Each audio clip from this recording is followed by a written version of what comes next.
Geometry, area, and volume questions on the Praxis Middle School Math exam code 5164 can be intimidating. There are so many shapes, numbers, and formulas. But don't panic. These questions aren't trying to trick you. They just want to see if you can recognize a shape, pick the right formula, and do the math. The best part? You don't need to memorize formulas. You'll get a sheet for everything. You can focus on understanding the problem and doing the math, not stressing over formulas. Hi, I'm Sandra Matthews. I hold a doctoral degree in education, and welcome to the Pass Your Praxis channel. Today, we're going to go through 5 essential geometry, area, and volume skills you'll see on the exam. I'll walk you through examples, explain how to think about them, and show you how to use the formula sheet effectively. By the end, you'll feel ready to tackle any problem that comes your way. Let's get started. The first skill is calculating area. You'll see rectangles, triangles, parallelograms, trapezoids, and circles. The formula sheet has all of them, so no memorizing. You just need to know how to use them. Rectangles are easy. Just multiply the length times the width. So if you have a rectangle with a length of 5 and a width of 3, that's 15 square units. Circles are just as simple once you know the formula. The area of a circle is pi times the radius squared. So if you have a circle with a radius of 3, you square the 3 to get 9, then multiply by pi. That's about 28.3 square units. To find the area of a triangle, you'll multiply the base times the height, then divide by 2. You have a triangle with a base of 6 and a height of 4. The area is 12. And trapezoids? They're easy once you know the trick. You just find the average of the 2 bases, then multiply by the height. Think of it like finding the middle of the top and bottom. So if one base is 4 and the other is 6, their average is 5. Then multiply by the height, which is 3, and you get 15 square units. Once you get the hang of these, finding area starts to feel pretty natural. You're just plugging numbers into formulas and watching the shapes come to life. Next, let's talk about perimeter and circumference. Perimeter measures the distance around a polygon, while circumference measures the distance around a circle. For polygons like rectangles, perimeter is just the sum of all sides, or you can use the shortcut 2 times the length plus 2 times the width. So a rectangle that's 5 by 3 has a perimeter of 16. Easy. Circles use pi, and the formula sheet reminds you circumference equals 2 times pi times the radius. If the radius is 3, 2 times 3.1, 4 times 3 is roughly 18.84. The formula sheet is handy here because it gives you the formula right there, so you don't have to worry about forgetting it under pressure. And remember, read the question carefully. If it asks for around the shape, you're dealing with perimeter or circumference. If it asks for inside, that's area. Keeping this straight is simple, but it's a place a lot of students make mistakes. Next up is surface area, or the total area of all the faces of a 3-dimensional object.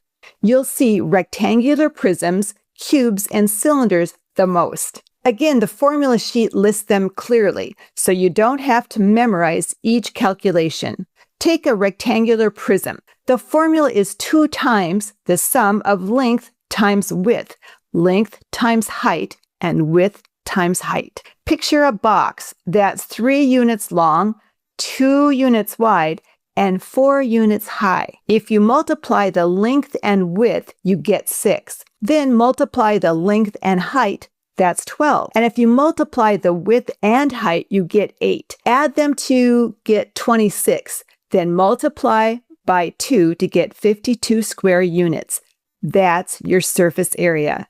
Cylinders are a bit different, but the formula is right on the sheet. 2 times pi times radius squared plus 2 times pi times radius times height. Imagine a cylinder with a radius of 2 and a height of 5. If you could unwrap the curved surface, it would form a rectangle and its area comes from the circumference times the height. That comes out to about 62.83. Each circular base has an area of about 12.57. So the two bases together are 25.13. Add everything up, and the total surface area is about 87.96 square units. The key here is to break the shape down face by face and apply the formula. Sketching the object on scratch paper helps a lot. You can even label the dimensions and the formula from the sheet right there. It keeps everything organized and prevents mistakes. Another key skill is volume. Volume tells you how much space an object occupies.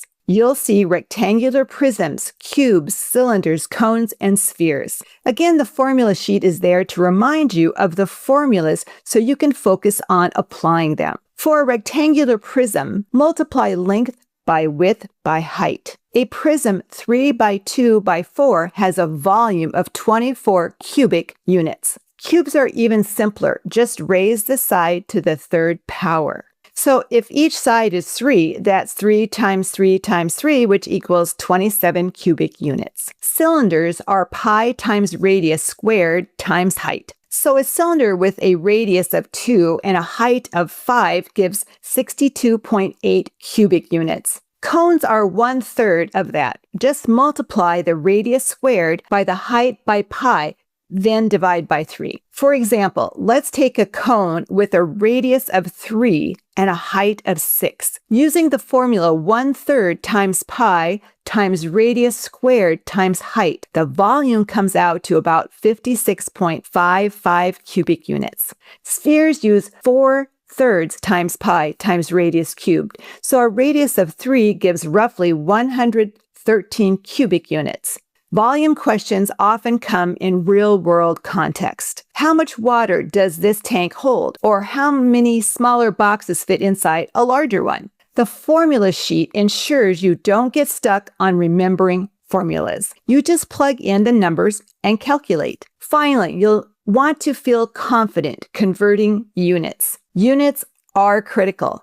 Many problems mix meters and centimeters or pounds and kilograms. If your units aren't consistent, your answer will be wrong no matter how carefully you are. So always make sure the units match before you start calculating. The good news is that the formula sheet includes common conversions like miles to kilometers, inches to centimeters, or pounds to kilograms. Having these right in front of you makes it way easier to keep your units consistent and avoid mistakes. For example, a rectangular prism might be 2 meters long, 50 centimeters wide, and 1 meter high. You should convert the 50 centimeters to 0.5 meters, then multiply 2 times 0.5 times 1 to get 1 cubic meter. Simple, right? You can also estimate to check your answer. If a shoebox-sized box ends up with 5,000 cubic meters, you know something went wrong. The formula sheet won't convert units for you, but it keeps the formulas handy while you do the conversions. Plus, there's an on-screen graphing calculator available to help with calculations when you need it. Once you're comfortable with area, perimeter, surface area, volume, and unit, you're ready for any geometry question. Practice by sketching shapes, labeling dimensions, and breaking complex figures into parts. Many problems mix skills, so take a deep breath, picture the shape, and tackle it step by step. And use the formula sheet. It's there to guide you. So focus on applying formulas, not memorizing them. If you want extra practice, Study.com's Praxis Middle School Mathematics course is an excellent resource. It walks you through real test-style problems, shows you how to visualize shapes, and helps you apply the formulas correctly. The more you practice, the more confident you will feel. If you found this video helpful, be sure to like and subscribe, and I'd love to hear from you in the comments. What's the hardest part of geometry questions for you? Thanks for watching, and good luck on your Praxis journey. You can do this.